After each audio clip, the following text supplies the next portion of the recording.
to Demigod Debut. I'm Mal, Piper sympathizer and longtime Percy Jackson fan. And I'm Julie, Percy Jackson newbie and clear Greek and Roman mythology novice. That has not already become apparent. And this is a podcast about Julie reading The Lost Hero for the first time. And this week we are joined by Emily from the podcast Monster Donut. Hello, welcome back. Hello. I fear that this question might be opening a can of worms, but do you have a favorite myth? Ooh, I feel like it changes. Theseus is up there. And I do like Cupid and Psyche a lot. What? The one you wrote a whole musical about? What? Yeah, I hate that one. What? I love the Theseus story too, though. That's one of my faves. Is it still the same ship? We don't know. Or like the Minotaur part of it. Probably. All of it? The sacrifice part, the Minoan vibes, all of it. It's great. Incredible. And we are here to talk about chapters 7 through 10 this week. Also, fun little thing I discovered in this book. I read the series for the first time as ebooks, and so I never had physical copies, but my little brother did, and he kind of grew out of Percy Jackson. Can't relate. And so all of his books were in a closet in my parents' house. So I brought this book back last Christmas, and I guess I never opened it, but I opened it, and his email and password are written in the front of the book. I'm gonna hack your brother. Incredible. I was like, number one, why? Number two, why? I don't know if it's just that I never kept a book in middle school for longer than a week, so it wouldn't have made sense to write my login information in the front of it. Why don't you have a planner or a notebook? I have questions. And I did text him, and I was like, is this still your login information? And he said the email is the same, but the password is not, because they made him change it. So, good to know in the last, 9 years, he has changed his password. Oh, incredible. I was gonna ask, because RIP to my old Yahoo account, which is no more. It has been no more for many years now. Throwback to Yahoo. I'll miss her forever. But that definitely would have been the email. Actually, no, because when I bought this book, I was a freshman in college. So it would have been a Gmail account, at least. Not my current one, but a Gmail account. Oh, I went through many Gmail accounts. And I keep getting emails, surprise emails that are your Gmail account is no longer recoverable because you haven't logged in this many years. And I'm like, I didn't even remember that I had that email. But my main, first name dot last name is still going strong. I didn't even get mine. Mine either. My name's not unique enough, I guess. I did numbers. My name isn't even unique enough at my job. I have a number after my work email. I'm so mad. Who took this? I want to know. Why is there another one? You should be the only one. I know. All right, so let's get into our first 4-chapter episode since the Sea of Monsters. That's kind of crazy. We have not read 4 chapters in a minute. All right, so chapter 7, it's a Jason chapter, and we open with Jason and Drew. My queen Drew. Icon, legend, star. And so Drew has taken Jason to the big house, and he says every molecule in his body is telling him that he is in enemy territory and he is not supposed to be here.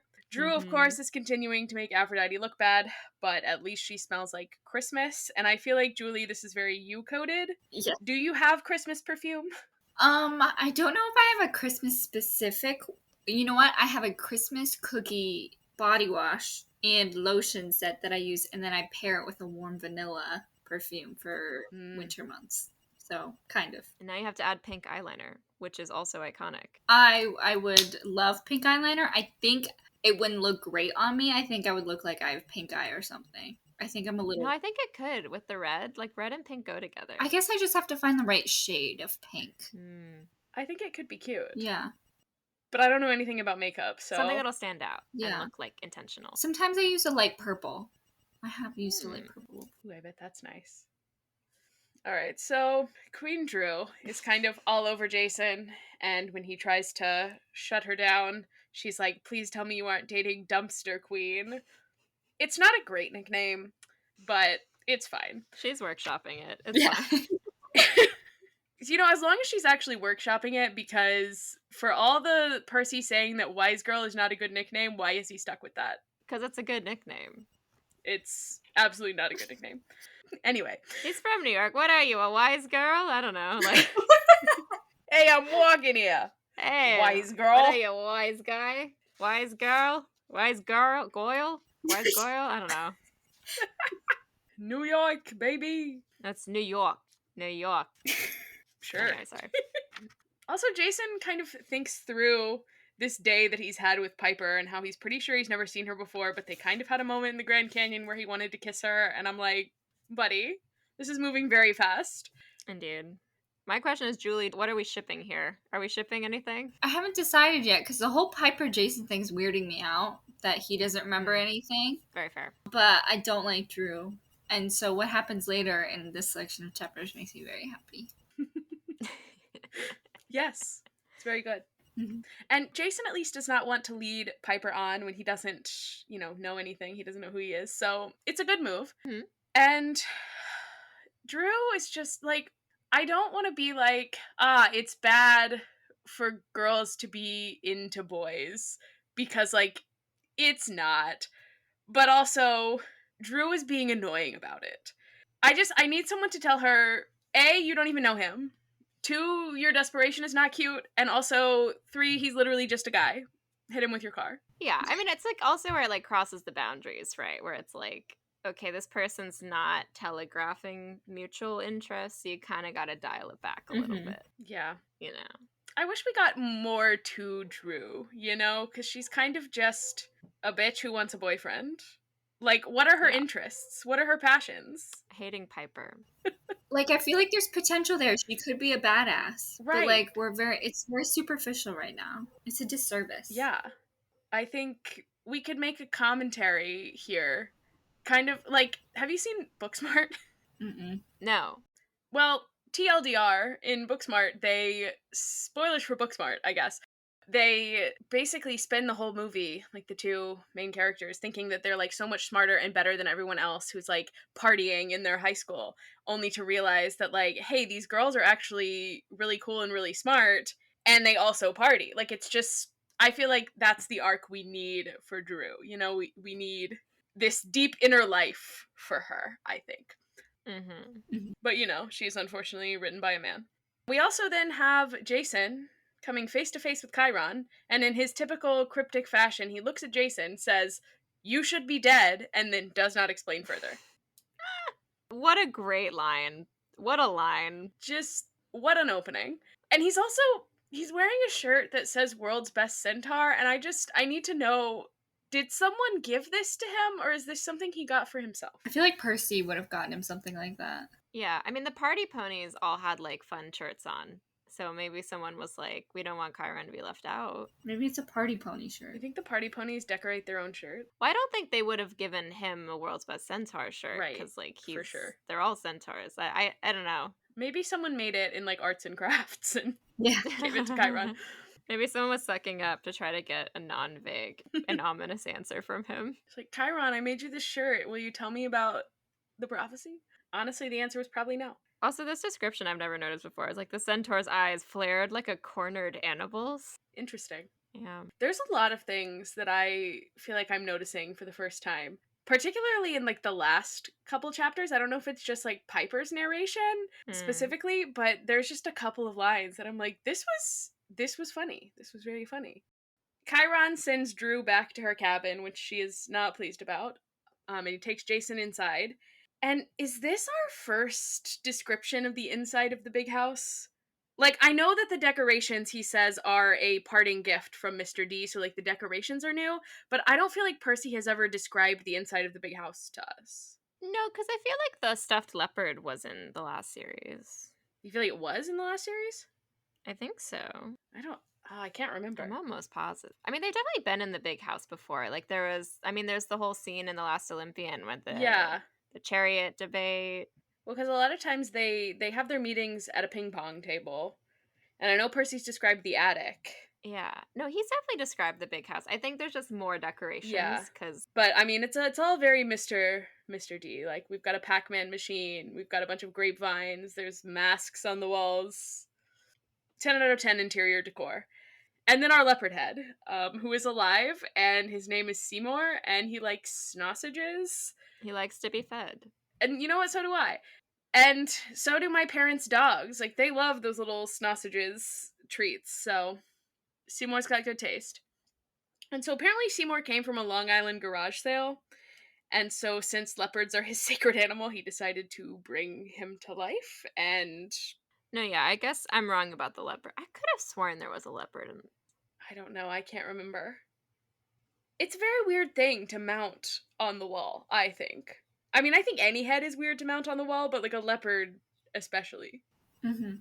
If I walked into a place and there was a leopard head on the wall, I would be like, I need to leave. My question is, who on Long Island has a stuffed leopard It's head? gotta be like one of those weird dentists or something. A dentist? Yeah. No, remember there was like that dentist who went like trophy hunting in Africa or something. Remember that story from a few years ago? It's gotta be like a Oh, Long yeah. Island dentist or something. So we think this leopard was like personally killed and mounted by the Long Islander. Sorry, I said it like Long Islander, who I mean, probably. Those people out in the Hamptons are doing God knows what. All right, so not for the first time and not for the last time, we have to go through the whole Jason remembers nothing thing again. Jason asks Chiron what he meant when he said he should be dead, and Chiron asks if Jason knows what his tattoo means or his purple shirt, and he, of course, does not. But he does know that the gods are real and that Chiron trained Heracles, which is interesting considering, like, Heracles is the Greek name when the Romans, like, called him Hercules. Like, the one time he doesn't go with the Roman name, it's the one where the Roman name is, like, the more common name. yeah. I mean, it's spelled with the C, right? Yeah. It should be with a K if Mhm. we're going like proper Greek spelling. And then we start speaking in italics because Chiron has switched to Latin without Jason knowing. And it is a little bit giving, like, when fanfic writers don't know how to write a character who knows a second language, so they do the whole, like, buenos dias, oh, sorry, I didn't know I was speaking Spanish thing, you know? Like, that's. I know.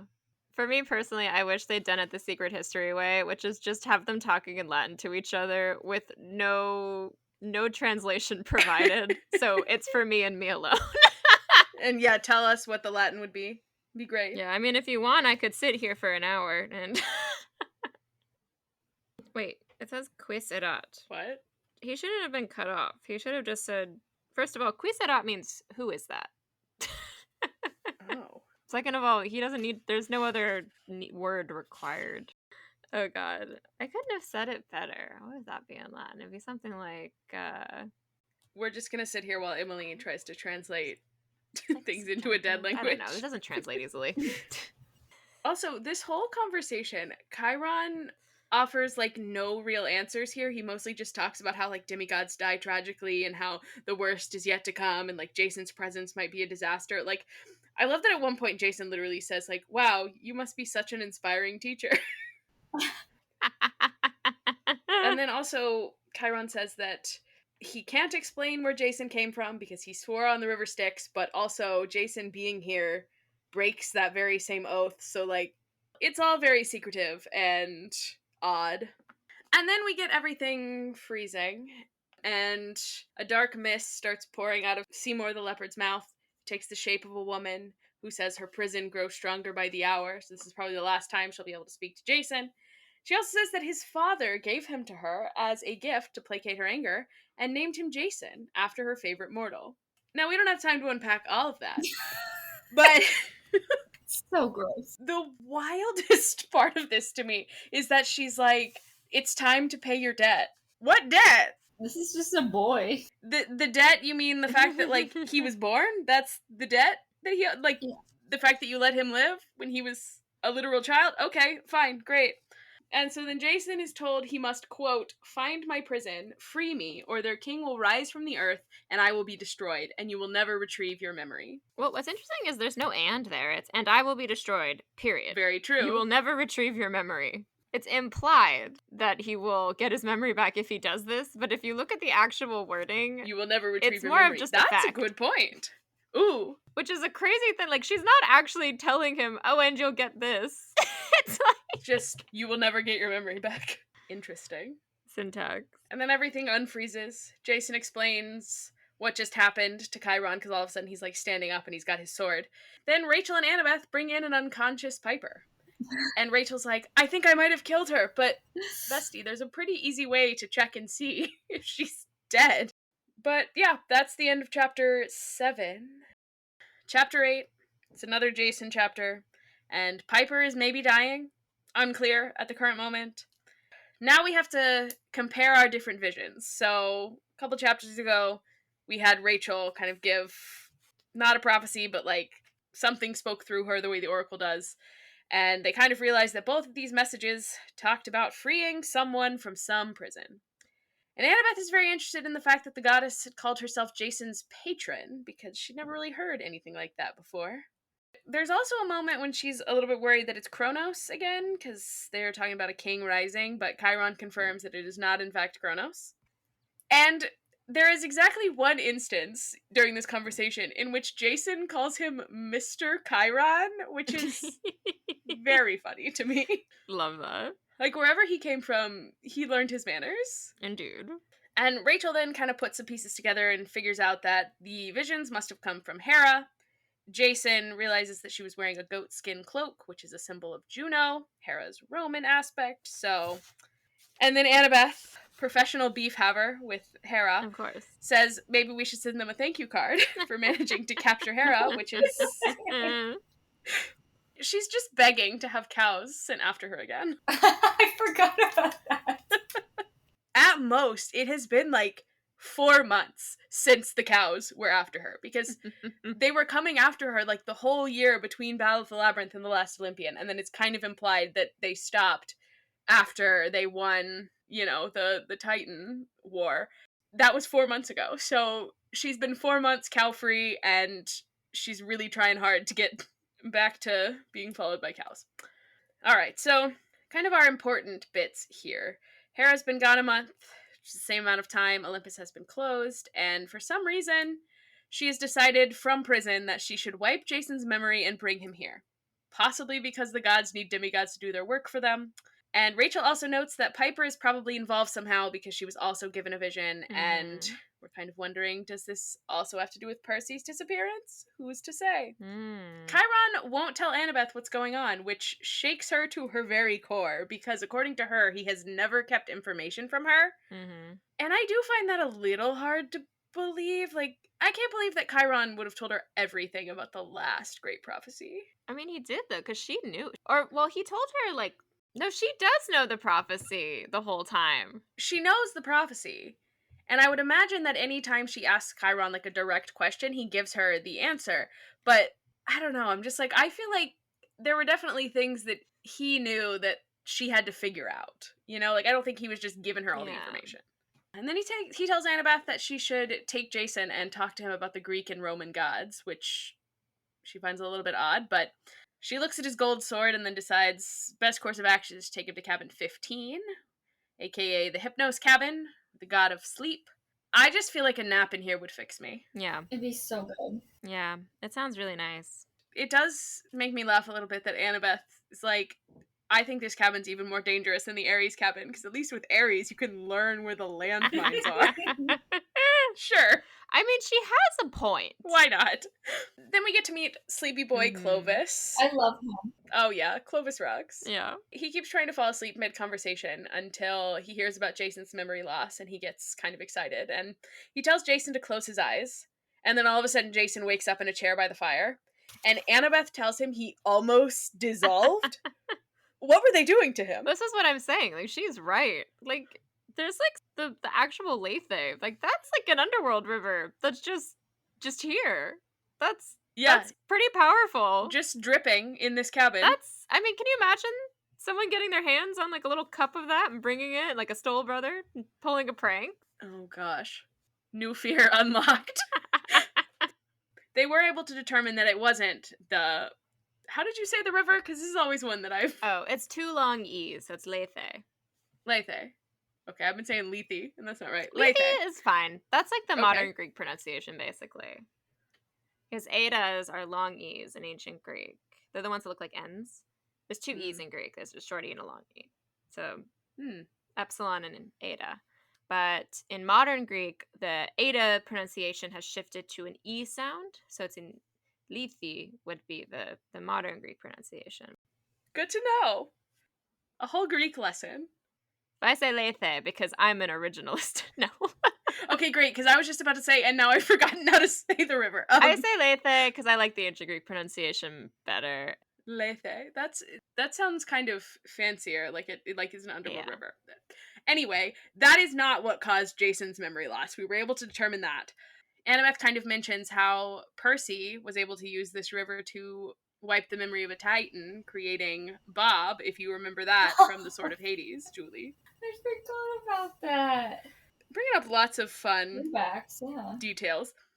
And so basically, Jason's memories have been stolen, but we kind of already knew that because immediately he was like, yeah, it was Juno. Juno took my memories. And then we kind of get into the Greek versus Roman Yeah. gods.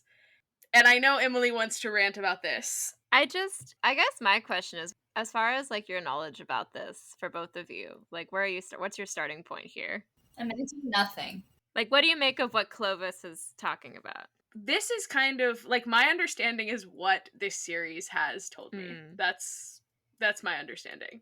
That like you have basically these slightly different gods that are the Roman gods, and they're like kind of different gods, but they're also similar enough. Yeah. What's like actually mythologically accurate? So there's this interesting thing that I like to bring up. So I was originally taught something that was actually wrong, but it's a misconception a lot of people have. And I was taught it in school, like in my Latin class, which is why I like to talk about it because it's a PSA of sorts where I'm like, "Oh, you might have been told this by a teacher." And that teacher may not even have realized. Kind of like if your science teacher ever told you that blood is blue, it's not.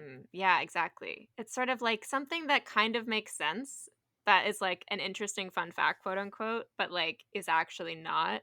It's like one time I had a French teacher who was like, oh, irregular verbs are weird because they tend to be the ones that are most commonly used.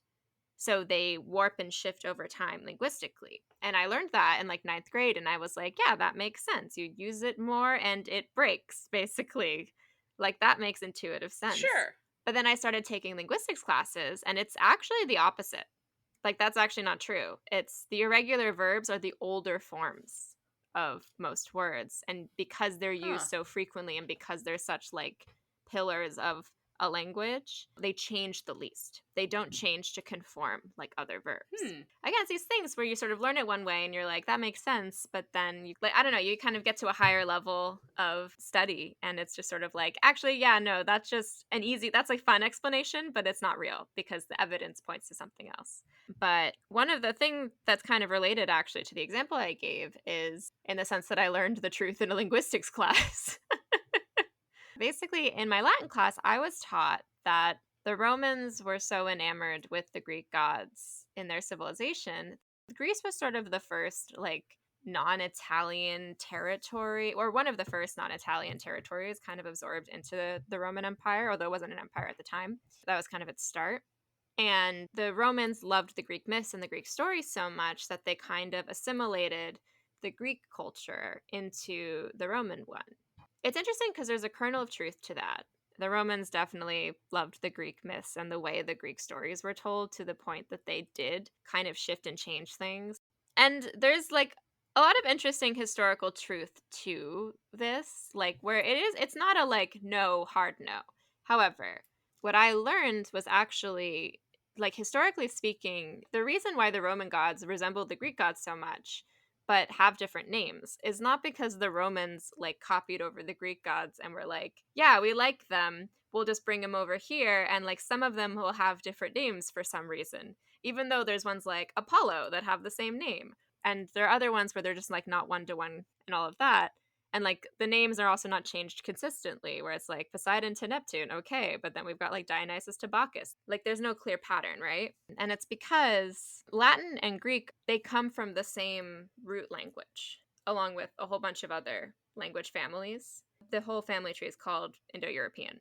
So, like, the Norse gods also, incidentally, and like the Germanic languages are also part of this family, among others. Celtic gods, too, Celtic languages, even through like Old Persian and Sanskrit in northern India. Like, it's Indo European, like India in Europe. And so it's not so much that the Romans copied the Greek gods, it's just that they had the same gods that had like developed over time. And you can actually trace like the linguistic roots of a lot of their names to not like a kind of translation, but like a different origin. Because theoretically, the Roman gods and the Greek gods have the same separation from each other as the Norse gods do from the Greek and Roman gods. And you'd be like, what do you mean the Norse gods are related? Where it's like, well, think about it. Like Zeus, Odin, Jupiter, that's the same guy. Yeah, minus the, like, lightning powers. Yeah, but the lightning powers show up in Thor. Yeah. Like, it's a bit of a mix and match, but there are certain things and trends that emerge, like divine twins, a father sky, that's a big one. Jupiter literally comes from Dieu Pater, which means father sky. And Zeus also has forms that come from that same root word. And those same root words show up elsewhere. When you start to like really look at them, you're like, oh. And what's interesting also is there are a bunch of gods that are Indo-European. Like Poseidon is not Indo-European, nor is Neptune. But it makes sense because these are Eurasian horse steppe people that would have come from like, kind of think like Mongolia, basically. Like, of course, they don't have a sea god, so they show up and there's an indigenous sea god, and they're like, okay, cool. My sea god. Which is, I think, why it's the god of horses and the sea. Because they probably had a horse god that was pretty important because there are nomadic horse people, probably. Yeah, makes sense. But what's interesting about the Greek and Roman gods specifically is they had so much cross-cultural interaction even before Rome kind of conquered Greece that there's a lot more similarities between them, unlike the Norse gods. So that's the truth. Isn't that mind-blowing though? It's like, wait, they're the same gods. And it also like it makes so much sense for like how the Romans were able to do what they did. But the fact that they were able to like go around and be like, yeah, you're gods, same thing. Yeah. And it's like, if you're thinking about it too, you're like an ancient person, right? And you're like, okay, I've got my father sky. That's the main man. Sky Daddy. And you go somewhere else, you conquer a completely foreign people to you. They're like, yeah, we also have a father sky. You're like, no way. So obviously he exists. You just call him a different name. Like, you know? It kind of like reinforces this. Wow. Thank you for the linguistics and classics class, Professor Garber. But anyway, I like talking about it because I think it's fun. And see, this is like the actual information that I go to the podcast Monster Donut for, so thank you for bringing it to our humble podcast. I will say the way that like Clovis talks about it to me, I'm like okay with. Like it doesn't read as like this is the wrong explanation, like the one I was sort of talking about, like the one I kind of was originally taught. Yeah, because he doesn't necessarily describe it as like they're the same gods with different names. Yeah. He's like, it's not quite that simple. I did kind of get down a rabbit hole when he was like mentioning the things that Zeus likes. Because he was like, you know, in this like Americanized version of the gods, like Zeus really likes reality TV and he likes the Chinese place on East 28th. And anytime something is mentioned like that, I'm like, I have to find it. And so there's only one Chinese restaurant I could find on East 28th, and it's called Chef 28. It looks to be an interesting combination of like Japanese and Chinese cuisine. Field trip? You have to go. You have to go. Yeah. It's like nothing really godly about it, but I was like, we should go get some sushi from Chef 28 if it has the Zeus recommendation. I don't know if I trust Zeus though. Very true. I also like, I wonder, was Rick thinking of a specific restaurant when he wrote this, or did he just like pick a street and be like, well, there's gotta be a Chinese restaurant there? I mean, East 28th is not far from Chinatown. No. It's also not far from the Empire State Building. Oh, true. You're right. Never mind. Where does Chinatown actually start? Because it's on the east, it's the Lower East Side. Isn't it around Canal? I guess 38th isn't really Lower East Side, actually. Don't listen to me. It's when you come off the Manhattan Bridge, you're in Chinatown, I want to say. Yeah, I think it's way lower than in my head. Like, it's definitely very below 14th Street. Oh, yeah. That's like 15 blocks. Way Never below. mind. Ignore me. You're right. It's because it's by the Empire State Building. Another detail that I thought was kind of funny. There's like this little paragraph where Jason says Annabeth is staring at the Lethe water dripping into cups, and he kind of wonders, like, is she considering a drink to forget her troubles? Which, like, when he says that, he is most definitely referring to the water, like, the forgetfulness water, but when he was like, a drink to forget her troubles, I was like, whoa, alcohol? I mean, like, if anyone deserves to participate in a little underage drinking, it's demigods. Like, the odds of making it to your 21st birthday, not great. So, they also have so much going on all the time that, like, Let him have a margarita. It's fine. But I did for a moment, I was like, oh my gosh, are we advocating for underage drinking? Then I was like, oh no, it's the mythological water, not alcohol. I mean, if you drink enough alcohol, it is also forgetfulness water, so. But it's not like this kind of forgetfulness water. Because they kind of get around it, like the whole libations and stuff being Diet Coke instead. The only one who is allowed to actually drink alcohol is Gabe, because he has beer. Yeah, because Dionysus can't. Yeah. He's prohibitado. All right, and so we close out this chapter with Annabeth saying that she's beginning to think that Jason is in serious trouble. And I'm like, beginning? Chiron said he's supposed to be dead. Hera is appearing in weird smoke visions. Like, he has a very strong feeling he's not supposed to be here. You're just now I see this feeling though like he as, might be in trouble? like, Annabeth's been just thinking about Percy this whole time. Yeah. And I think she's finally like, oh, maybe this is also something I should be concerned about, besides me just looking for Percy. Very true. I kind of forget about the Percy of it all sometimes. Because I'm like, I know where Percy is. I've read this series. It's fine. Right, yes, boyfriend is missing. The mystery of what's going on with Jason and Percy in this book, I think is great. I really enjoyed it, especially the first read. I really enjoyed that. It's a good mystery. All right, so then we go back to Piper for chapter 9. Piper is still passed out, and she's having a dream about her last day with her dad. And he has apparently rented a beachfront villa, and also the properties on either side, so that it could be private. And they're going surfing. And really, Piper has a whole lot of rich kid problems this whole day. And, like, on one hand, her feelings about her dad are so valid, but then some of them are, like, real hard to sympathize with. Like, when she complains that her peanut butter and jelly was made by a private chef and not her dad. Mm-hmm. We get it. You have money. I don't think it's, like, she actually cares about the food, though. I think it's the time. Like, she wants the time. Right. No, she wants her dad to put in that effort to care. And I get it. Also, I'm very interested in this crab cake wasabi sandwich that he mentions. Oh, it sounds delicious. It sounds delicious, but I, never considered putting crab cake on a sandwich. No, there's, crab cake. That's a thing. Yeah, I mean, I looked it up, and, a crab cake wasabi sandwich does not appear to be a thing. No, that sounds like LA to me, but... Yeah. I did look up, crab cake sandwiches. Basically, it was just people putting, a crab cake on a burger bun, and honestly... seems pretty good. I think I had one when I was in Delaware. That was good. That would make sense. I was thinking Maryland. Yeah. This seems like something you would get in Maryland, but Delaware is basically Maryland. Also, Piper eats peanut butter and jelly because she's a vegetarian. She's just like you, Julie. Twins. I just would like to shout out the person who commented on an episode on Spotify a while ago saying that they really hoped Julie was going to make it to Heroes of Olympus because she's very Piper-coded.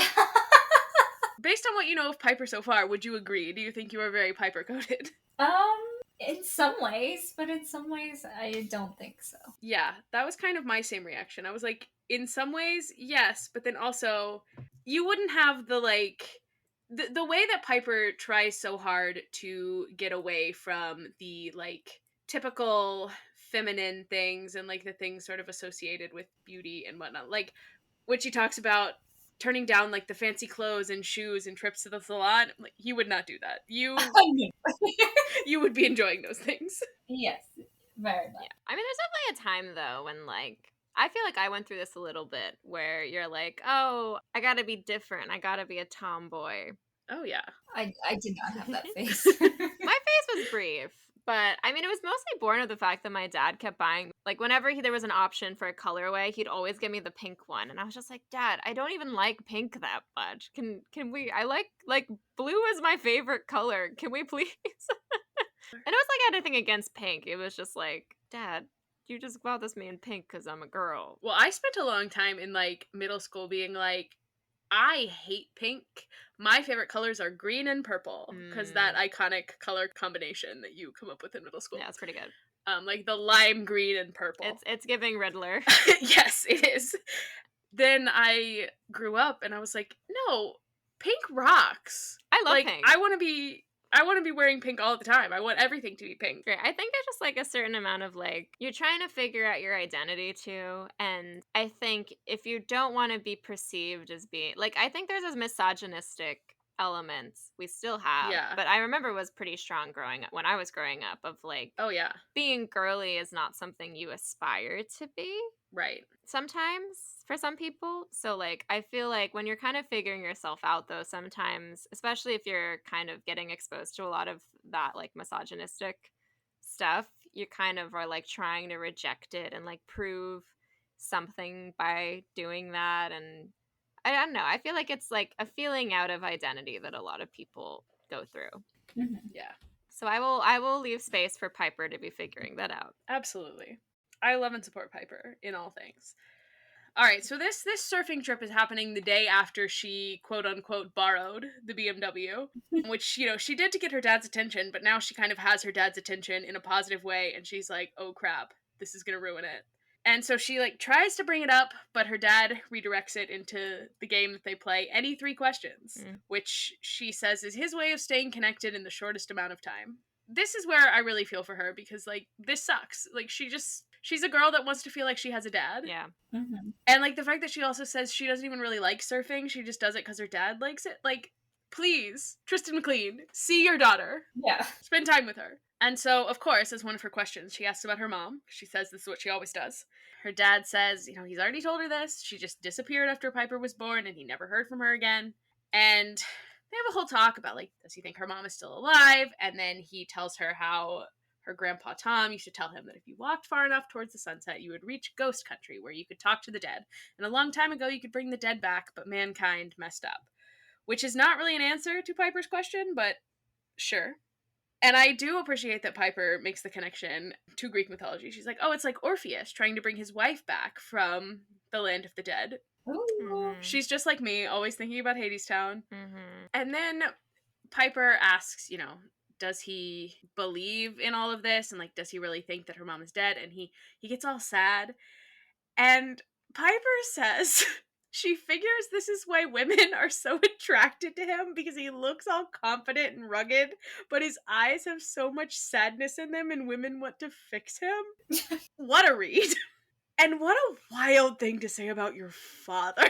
Yeah. Very teenage girl coded though with the like get a life or whatever she said. Yeah. It's like, yeah, that feels about right. Yeah. I mean, it's also giving Percy describing any male character. His eyes are very sad and he looks rugged and handsome. This is why people think Percy's bisexual. Like, the way Percy describes Luke every time he sees him is wild to me still. Like, in the original series. He's like, Luke, so hot, such a surfer boy, so cool. It's giving, do I want to be him or do I want to be with him? You know, the classic queer struggle. So, also, Piper's dad says he doesn't think that he can believe in, like, spirits or gods or whatever, because he would always be looking for someone to blame. And you know what? Great news for you, King. There is actually a Greek goddess that you can blame for leaving you. Mm-hmm. And then their afternoon is ruined by his assistant Jane arriving and letting him know about what happened with Piper and the BMW. This was a line that made me kind of laugh out loud because Piper says, like, as Jane is talking to her dad, she keeps pointing to her like she's a disgusting pet that whizzed on the carpet.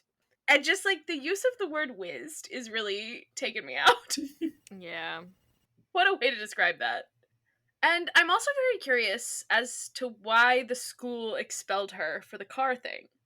It's like, I don't know how common it is that someone gets expelled from school for something that they did, like, totally outside of school. I mean, I guess you'd know more than me, but I don't know. I feel like if you find out someone committed a crime, like, that's a reason to, like, that, like, someone committing a crime as a reason for expulsion doesn't, like, that checks out to me. Yeah. And I mean, I guess, like, private schools have a little more leeway to kind of do whatever they want in terms of Yeah. expelling kids. But I don't know. I definitely went to high school with people who committed crimes and then came back to school. I mean, these are also, like, presumably, like, super fancy schools that are trying Yeah. to, like, save face. And then a thing that really got to me is that her dad says, like, he doesn't know what else to do with her, and she's like, do anything but do it yourself, like, don't just let your assistant handle it for you. Like, ugh. She's like, punish me, but I want you to do it. Poor Piper. And then, to make things worse, her dream then changes, and now she's on a mountain in front of a purple bonfire, and a powerful voice is telling her this is her second warning, which I don't know why she needs a second warning. She hasn't even had a chance to act on the first warning. But essentially, she needs to go on this quest and do their bidding. Otherwise, gestures to her dad, who is there unconscious and tied to a stake. Hmm. So this giant says, serve him and they will both get to live. And he says you have the word of Enceladus, but it is unclear whether that is him or that is someone else. And then in classic dream fashion, the ground below her crumbles and she falls into darkness and she wakes up. A classic. And she's now in the infirmary with Rachel. And so we kind of, again, talk through everything that has happened with the visions.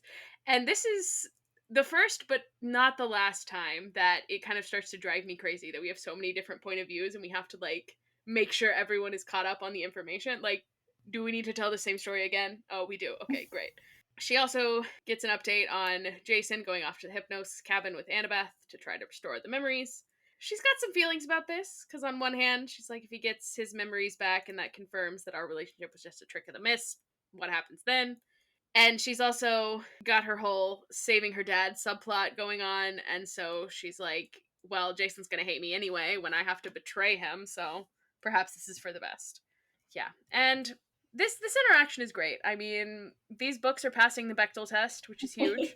Mm-hmm. And Rachel is finally getting to have conversations with other girls that don't revolve around Percy. Wow. Amazing. And we also have a little talk about Piper getting claimed and how that'll hopefully make things clearer for her. And Piper says she hopes that her mom is Athena, and Rachel says she thinks that's probably what Annabeth is hoping too. But Piper, however, is not blonde with gray eyes, so this is unlikely. Then it's time for us to go to our campfire, and that's the end of chapter 9. I like the Piper Annabeth friendship. Oh, yeah. That's blooming. Listen, I dabbled in Piper Beth fanfiction. I can't lie. Mhm. The least surprising thing ever. Is that the top ship in the Riordan verse? Or is that... like my top ship? Yeah. Or is it Rugard? No. Well, like, I mean, I think if your top ship is not Percabeth, then you're Oh. just wrong. Well, that doesn't... Okay, I don't count canon ships, you know? Okay. Like, that's not a ship. That's canon. You know what I mean? Yeah. I think, honestly, like, WLW ships are less popular than, like, I didn't say what's popular. I men, said what's your typically. top ship. My personal top ship. That's a great question. I mean, I've probably read more Rugard fanfiction, but that's... because a lot of times people will put that in with, like, a Percabeth Oh, of course. fanfiction, and then you get Of to read course. both. Is that not kind... Well, no, it's not. It's not what the Bronze Dragon is. No, that is Selena and Beckendorf, who, like, Beckendorf is great, and I do feel a little bad replacing him with Clarice, but the Achilles and Patroclus of it all is just too good. It's too good. Yeah. Okay, anyway. So, chapter 10. So, the first bit of this chapter being Piper saying that learning that the campfire is a sing-along is almost as scary to her as, like, the big purple bonfire from her dream. That's wild. Like, you're being dramatic. I'm gonna have to get into the numbers again, okay? Because Yeah. Piper says that there are 50 or 60 kids at the campfire. And considering this is the winter, and camp is usually less populated in the winter, this is a huge jump from where we were last year. Great. Love that. This is also a jump from the 40 kids that we had at the Battle of Manhattan. But the thing that is confusing to me, Leo went to the Hephaestus cabin, right? And he was like, oh, there's like a dozen kids in here. Mm-hmm. So the Hephaestus cabin alone is like a fifth of the population of camp. That feels like too many. And then there were also like 3 kids in the Hypnos cabin. And we're not there yet, but I did like go a little bit ahead. And the Aphrodite cabin, it said that there's about a dozen girls and 5 boys in the cabin. Uh-huh. So that's like 32 kids in just 3 cabins. And that doesn't include the other like pretty highly populated cabins like Athena, Hermes, Apollo, Demeter, and Ares. So like Rick needs to stop saying that there's like about a dozen campers, basically, because Well, have you considered that Piper is bad at estimating? so like because what does a dozen mean? Dozen is 12. It's always 12. Come on. Right, but when you say when you say about a dozen, I'm like, okay, 10 to 14, you know, right in there. Mhm. But are we saying that like a dozen could be as low as 5? Maybe she's bad at math. Let Piper be bad at math. She can't be bad at math and also hating her femininity. Like, pick a struggle. Can you confidently, though, like, I don't know if I could confidently glance at a crowd and tell you if they were 50 or 100, you know? Now, I could do it confidently. Correctly, on the other hand. Like, I don't know if I'd be confident. I would have to count. No, I mean, you're right. You're right. But I also, was like, I need to know how many kids are here. Like, the difference between, like, 10 and 50, yes. 50 and 100? That's big enough? I don't know. that's very true. I don't know what 50 people looks like. We're just like throwing out numbers, is the point. Yeah. And I think it tracks, though, right? Because didn't the last Olympian end with, like, Percy asking them to, like, claim, Yeah. the gods have to, like, claim their kids more? Like, an increase in numbers tracks. Like Percy says, campers are like coming over the border like every day. They're getting more and more campers. So like there being more campers is not the thing that I take issue with. It's just that it feels like our like estimation of how many total campers we have does not match with the estimations of like campers in each cabin. But also whenever like the Ares cabin joins them in the last Olympian, like whenever they fly in on their chariots, Percy's like, oh, there's about 30 of them. I'm like, you had 40 campers to start with. There weren't 30 campers in the Ares cabin. There might have been some others that are, like, in solidarity. I don't know. You can't convince me anyone wanted to be on Clarice's side, but I think if I really didn't want to fight in a war, I'd be like, yeah, yeah, Clarice is right. We're staying that home. chariot Yeah, no, was a that's true. dirty move. I am not going. I'm a conscientious objector. I mean, sure. Also, I know I was just complaining about the POV switches, but there is one instance that the POV switch kind of makes me laugh because Chiron rides up and Piper's like, ah, yes, this is a dude on a horse. Oh no, the dude is the horse. And like, we've already met Chiron with Jason, so it's like, we're already aware that Chiron is a centaur, you know, if we forgot that detail. Yeah. And so then to like kind of watch her discover that is kind of funny. And also, I'm obsessed with him having marshmallows on a spear to make s'mores. That's so fun. I think a spear is an excellent marshmallow roasting device. Though I do hope that spear has either never seen battle or has been cleaned well before you put the mallows on it. I mean, it's Chiron. Does he actually fight in these things? I mean, he fought in The Last Olympian. I guess. A little bit, but I think that he was mostly using arrows. So, Chiron unfortunately lets us know that there will be no capture the flag until the dragon is under control, which is a bummer. And someone also asked about Percy, so Annabeth has to stand up and say that she didn't find him, but everyone is out looking, Grover, Tyson, Nico, and the Hunters. And the Hunters being out there looking for a man, that's wild. I mean, I don't know. It's just an indicator of like how important Percy is, you know, in this Yeah. universe. Oh, for sure. Also, just if Grover is involved and hasn't been able to find Percy using the empathy link, that's not good. And then Drew, of all people, stands up and asks if the Great Prophecy is starting. So maybe this is, like, Drew's true passion. Like, she likes drama. She likes to be in the know. She likes gossip. Oh, yeah. I like this for her. Rachel confirms that, yes, the Great Prophecy has started. Rachel goes to repeat the Great Prophecy for anyone who hasn't heard. She gives the 7 half-blood shall answer the call, to storm or fire, the world must fall. And then Jason stands up and recites the rest in Latin. Would you like me to read the Latin? Sure. Ut cum spiritu postrema sacramentum deiuremus, et hostes ornamenta adent ad Januem necem. Latin. Wild. I will say it did make me giggle a bit. It says that Piper could tell that it was Latin, but she wasn't sure why her hopefully future boyfriend was suddenly chanting like a Catholic priest. First of all, Latin and ancient Greek do sound very different, in my opinion. So you heard me just do Latin. Now give us some ancient Greek. I feel like I'm just like making you do tricks for me. Emily, tell me about the classics. Emily, tell me about Latin and Greek. I'll read the first sentence of the Iliad. This is not going to be in meter because it's fine. Dactylic hexameter is really hard. Okay? I'll do my best. This is ancient Greek.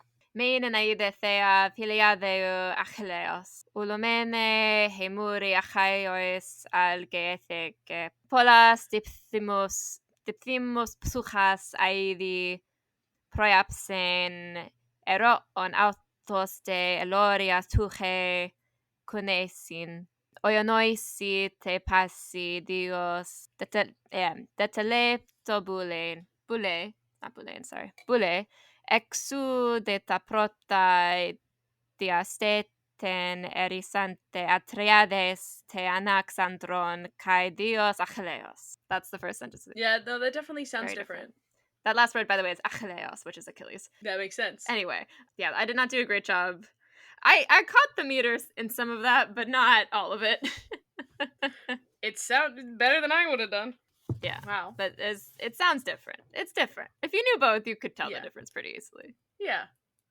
Also, her saying that he's her hopefully future boyfriend, that's a lot when you don't know him.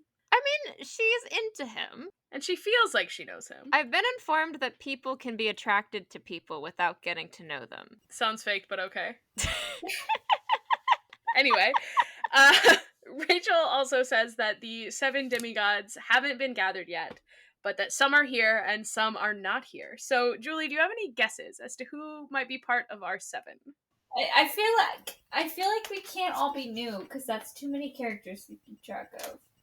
There's a lot going on. I can't not be expected to learn more names. I'm sorry. Well, who are the shoo-ins right now, do we think? I feel like the 3, like Jason, Leo, and it was Jason a half-blood? Yeah. I mean, Yes. I don't think he'd be able to get into camp if he wasn't, right? Okay. Jason, Piper, and Leo, I think are locks. But I'm not... Do we go with, like, the old trio? Or, I guess, well, Grover wouldn't count, but... We haven't seen Percy yet. Is he even involved with that? Where's Percy? I need to know. That is the question. That is the question. He's got to be involved. It's his series. It's him. That's who he I is. mean, some of them are not here, so Percy could be one of the ones who is not here. Thalia's with hunters, right? The hunt. Yes, she is. Hunters have gone on quests before, though. I'm gonna go with Piper, Jason, Leo, Percy, Thalia, Annabeth. I need one more. I'll do Clarice because she's annoying. Yeah, because you're like, there's no A way I'm gonna be lucky slander. enough to not have to deal with Clarice for another. Slander. Yeah. Julie is not into Clarice the way that I am into Clarice. I don't like bullies. I find that sad. Clarice is my Achilles. It's a good 7. It's a good 7. Excellent. So Rachel also gives us the great news that since the last great prophecy predicted the Titan War, this one probably predicts something at least that bad. And Chiron mutters, or worse, under his breath, which, So unhelpful. like, Chiron, you're the one who's supposed to be the adult in this situation. Like, adults are allowed to have feelings, but when you work with kids and you're in a stressful situation, like, as the adult, you kind of have to keep it together, and he is very much not. There's a line of Chiron's in the musical that I think perfectly encapsulates his character. Which line? Well, I mean, that is to say, the prophecy. The prophecy suggests. But that's impossible. See you at dinner. Yeah, very true. Accurate. I'm like, Joe Trace was cooking. He knew. Like... Also, again, big fan of Rachel in this series. Like, I love that she's kind of taking charge here. Like, she's the one leading this meeting. She's no longer just Percy's mortal friend. She's part of things, and I love this for her. She's got a job. I'm so glad Rachel's hanging around. Yeah. I'm glad that we've given her a spooky oracle to host. As Rachel is kind of filling everyone in on what has happened and letting them know that Jason has been issued a quest, and she also kind of confirms for us that our deadline for rescuing Hera is the winter solstice. Typical solstice deadline. Mm-hmm. And Chiron says that the winter solstice is the day of the greatest darkness, and it's a day when things ... stir. And another truly banger line here. We get, the way he said it, stirring sounded absolutely sinister. Like it should be a first-degree felony, not something you did to cookie dough. Incredible. And so the campers are a little confused why Jason has gotten this quest when he hasn't even been claimed, but Chiron says, no, he was claimed long ago, and asks Jason for a demonstration. So Jason flips his coin, and this time it turns into a lance with a spear tip. Rockin'. And I know we've already had the conversation, is the coin sword cooler than Riptide? And I do think that the fact that it can become 2 different weapons does give it some coolness points. Mm-hmm. And someone calls out that this is better than Clarice's electric spear, and he goes, oh yeah, electric, great idea, and summons lightning. And somehow decides that it's a good idea to blast the campfire. This is so teenage boy of him. Like, it feels like, like, if you give a teenage boy a Roman candle, like, he's Yeah. gonna start firing at his friends, because that's just teenage boy brain. Interesting choice of words there. What, a Roman candle? Yeah. Yeah, it just feels like that energy, like the teenage boy desire to blow things up. And so he says that his father is Jupiter, I mean Zeus. Jupiter. And everyone at camp is like, how can we have another child of the big three given this whole pact situation? Like, how did we not know about him sooner? And Piper has a feeling that Chiron knows, and the truth is not good. And then Rachel gives him a fun little prophecy for his quest. The prophecy is as follows: Child of lightning, beware the earth. The giant's revenge, the seven shall birth. The forge and dove shall break the cage, and death unleash through Hera's rage. And Annabeth's beef with Hera comes out again. She's like, well, if releasing Hera is going to release a bunch of death, like, why even bother releasing her? It might be a trap. What if she turns on her rescuers? She's such a hater. I love it. She is. And then Chiron and Annabeth have a conversation purely through looks that Piper is like, yes, I understand what they are saying. And kind of the gist that Piper gets is that the giant's revenge is real bad, and Chiron thinks if they told them everything, they would be too terrified to proceed. So, love that for us. Mhm. And so, in typical quest fashion, Jason gets to pick two companions, and Travis volunteers Annabeth, but Annabeth says, I will absolutely not be doing anything for Hera. I'm going to leave in the morning to go look for Percy. And Piper points out that this seems to be connected to Percy, and Annabeth says she knows that, but she's going to figure that out by investigating the, like, Percy side of this connection rather than the Hera side. And also the prophecy says that she needs the Forge and Dove, aka someone from the Hephaestus cabin and someone from Aphrodite. They are also going to need some air transport, since he needs to beware the earth. And our new friend Nissa from the Hephaestus cabin says since she's the most senior camper after Jake, who is currently in a full body cast, she'll be the one to go on the quest. But she doesn't seem real excited about it. And Leo says, no, I think it's supposed to be me. I've got an idea for transportation. And Jason's like, we started this together. Maybe it is supposed to be you. Like, you can come if you can find us a ride. Nissa also reminds him that it is going to be dangerous and difficult. And this makes Leo a little less excited about going on the quest, but then he kind of puts on a brave face because everyone is watching, and he's like, suffering? I love suffering. Let's do this. And that is also me every time I sign up for another marathon. I'm like, I love to suffer. Sign me up. Do we think Jason runs marathons? I feel like it would be a good kind of quarter life crisis for Jason. Mhm. You know? Yeah, I see Kind it. of the way that many of us reached the age of like 24, 25 and then went, well, might as well start running marathons. I think he could do it, but will he? I don't know. So then Drew volunteers to be the Aphrodite representation. Piper is, of course, not about that. One, because of Jason, and two, because she also had Hera vision, so she feels like it's supposed to be her. And Drew says that they need charm on their side because she can be very persuasive, and this is enough to kind of convince everyone that, oh yeah, maybe Drew should be on the quest. But then Piper also insists, in a voice that she says sounds strange in her ears, that she's supposed to be the one to go on the quest. This also is very convincing to the people. But then Piper kind of starts to doubt that she's going to be much help on this quest, because she's like, I don't have any real skills, and I'm also going to have to betray them to save my father. And then all of a sudden, she's wearing a gorgeous, gorgeous gown with a plunging neckline. She's got jewelry, she's got perfect hair and makeup. And Jason says, and I quote, Piper, you're a knockout. Like, sometimes he really talks like he's from the 1960s. Like, he's got that all-American boy charm that, like, you would see in a TV show. Yeah. I don't know if the 60s is the right decade, but, like, you know, that vibe. Mm-hmm. And so it turns out this is Piper's claiming. She's a daughter of Aphrodite, lady of doves, goddess of love. We also get, for, I think, what is only the second time, Chiron and the rest of the campers, like, kneeling down to bow to a camper who was claimed. So I think the last time we saw this was with Percy when he was claimed in The Lightning Thief. So, interesting. Yeah, you'd think Jason's lightning trick would have maybe, I don't know.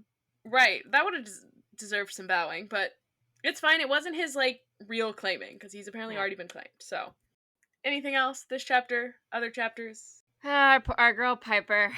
What an icon. Julie, do you have any predictions or thoughts going forward?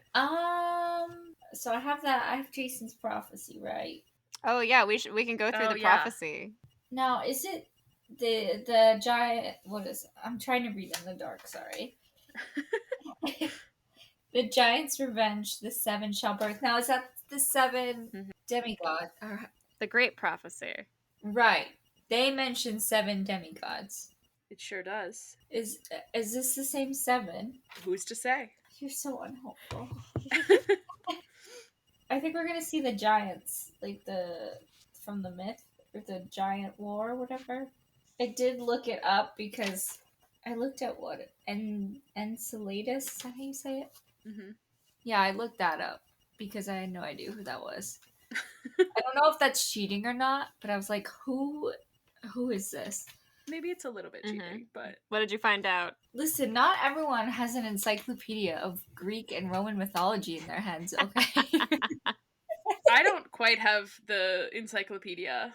Emily does, but Fun story time. I have never been more smug in my life than when I was reading Battle of the Labyrinth for the first time. And midway through the book, I remembered that Daedalus was a child of Athena. And I was like, I solved it. You're like, yes, knowing myths. Because I spent half that book being like, Annabeth, oh no. I was in elementary school when I read that book, so I was just like, my girl. Yeah. I wasn't thinking about the fact that there's still another book in the series. That she was probably okay. Rick could kill her off in book 4, and then we could do Orpheus and Eurydice to get her back in book 5.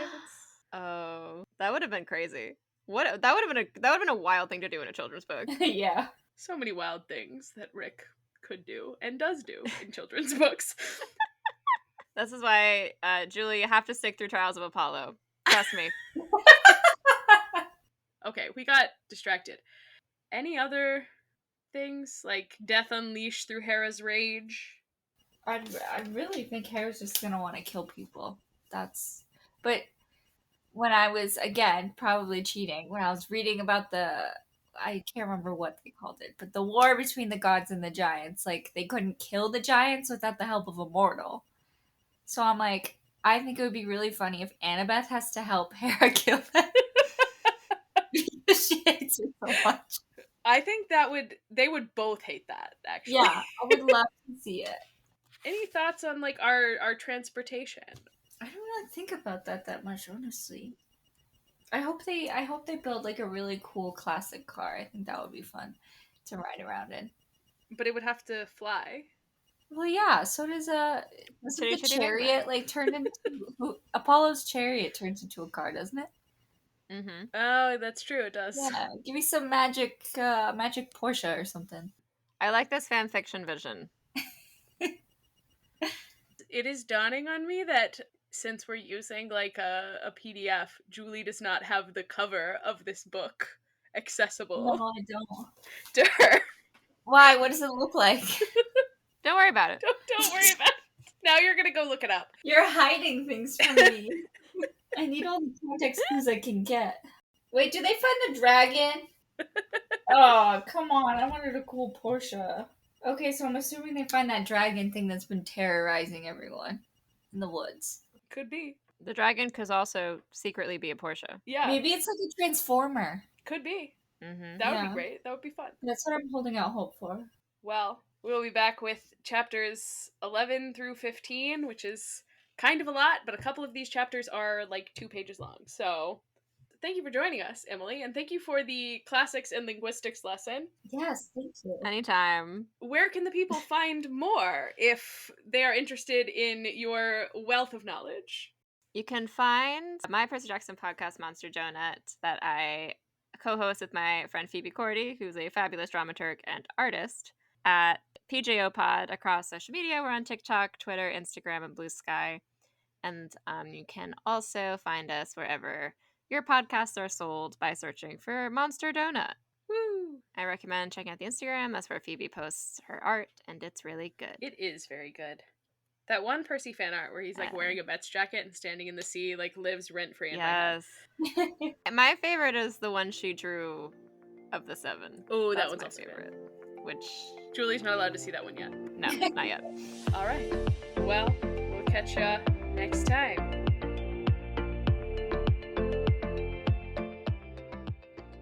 Hi, you can find us on social media at DemigodDebutPod. You can also find the links to all of our socials in the episode description. If you enjoy consuming this podcast, please consider leaving us a rating or review wherever it is you are listening. See you next time. Bye!